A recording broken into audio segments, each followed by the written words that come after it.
ایک بادشاہ تھا. بادشاہ جو ہوتے تھے ان کے اپنے اپنے مزاج ہوتے تھے. اس بادشاہ نے 4 5 6 کتے رکھے ہوئے تھے اور کتے بڑے بڑے کتے تھے اور بڑے وہ خونخوار کتے تھے, چیر پھاڑ کھا جاتے تھے, شیر جتنے ان کے قد تھے. بادشاہ تھوڑا سا کسی آدمی سے ناراض ہوتا نا تو ایک بہت بڑے پنجرے کے اندر ایک بہت بڑا سلاخوں کا گھر اس نے بنایا ہوا تھا. اس میں کتے ہوتے تھے اور کتے کو جب باندھ کے رکھا جاتا ہے تو زیادہ زہریلا ہو جاتا ہے, وہ زیادہ اس کے اندر کرواہٹ آتی ہے, زیادہ کاٹتا ہے. اس نے قید کیے ہوئے تھے. کتے تو بڑے زہریلے تھے. جس آدمی سے بادشاہ تھوڑا سا ناراض ہوتا نا تو وہ کتے کے آگے اس آدمی کو ڈالتا, کتے اس کو چیر پھاڑ کے کھا جاتے. یہ سزا تھی, لوگوں کو پتا تھا. بادشاہ کے وزیر نے بڑی خدمت کی بادشاہ کی,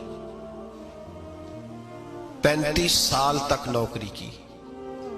لیکن ہر سورج نے غروب تو ہونا ہی ہوتا ہے نا, ہر چاند نے ڈھلنا بھی ہوتا ہے.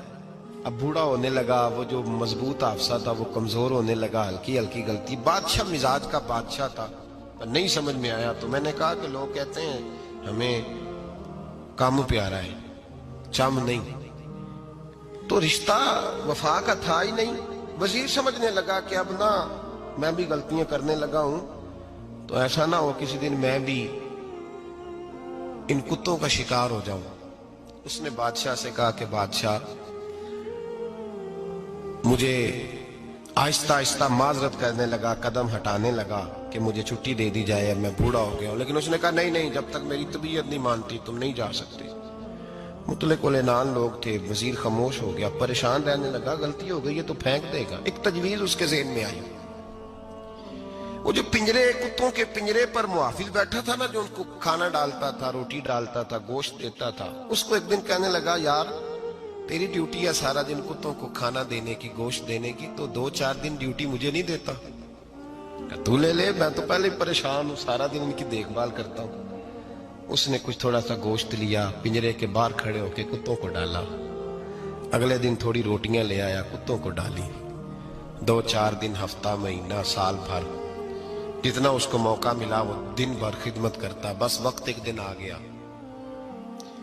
بادشاہ کو کوئی بات اچھی نہ لگی.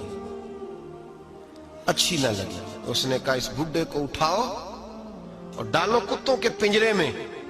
ساری زندگی یہاں رہا, اسے ابھی تک نہیں پتا چلا میرے مزاج کا. جب اٹھا کے پنجرے میں ڈالا نا تو بجائے اس کے کہ کتے اسے کاٹ کھاتے, وہ اس کے پیر چومنے لگے. وہ پیر چومنے لگے, ہاتھ چومنے لگے, چاٹنے لگے. تو بادشاہ اب سامنے کھڑا تھا نظارہ دیکھنے کو کہ چیر پھاڑ کرتے تو خوش ہوا کرتا تھا, خونخوار درندے جیسی اس کی طبیعت ہو گئی. جب دیکھا پیار کر رہے ہیں تو بادشاہ وزیر سے کہنے لگا یہ کیا ہے؟ تو وزیر رو پڑا, کہنے لگا تو سیاستدان تھا تو میں بھی سیاستدان تھا, ساری زندگی سیاست کی لیکن دنیا داروں کے ساتھ رہا تو انجام یہ ہوا کہ مجھے اس پنجرے میں ڈال دیا گیا.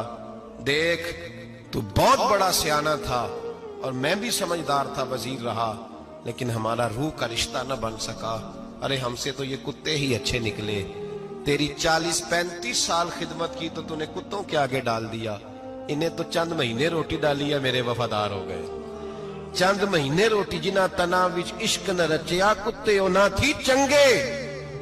جنہ تنا وچ عشق نہ رچیا کتے او نہ تھی چنگے. مالک دے کر راکھی کر دے سابر بھکھے ننگے. اور بابا بلے شاہ صاحب فرماتے ہیں تو راتی جاگے تے شیخ صدا میں, راتی جاگ دے کتے تے تیتھوں اتے مالک دا در مول نہ چھڑ دے. پاویں مارو 100 جتے تے تیتھوں اتے رکھا سکھا کھا. دنے جار رکھاں وچ ستے تیتھوں اتے ایک برکی دا قدر پچھانن. پاویں مالک ہون ستے, ایک برکی دا اوپر کھڑے ہو کے کام نہیں کرانا پڑتا کہ میں کھڑا رہوں گا تو کام صحیح ہوگا, جاؤں گا تو نہ. ایک برکی دا قدر پچھانن پاویں مالک ہون ستے. پھر اپنے آپ کو مخاطب کیا, کہنے لگے اٹھ بلیا, چل یار منا لے نہیں تے بازی.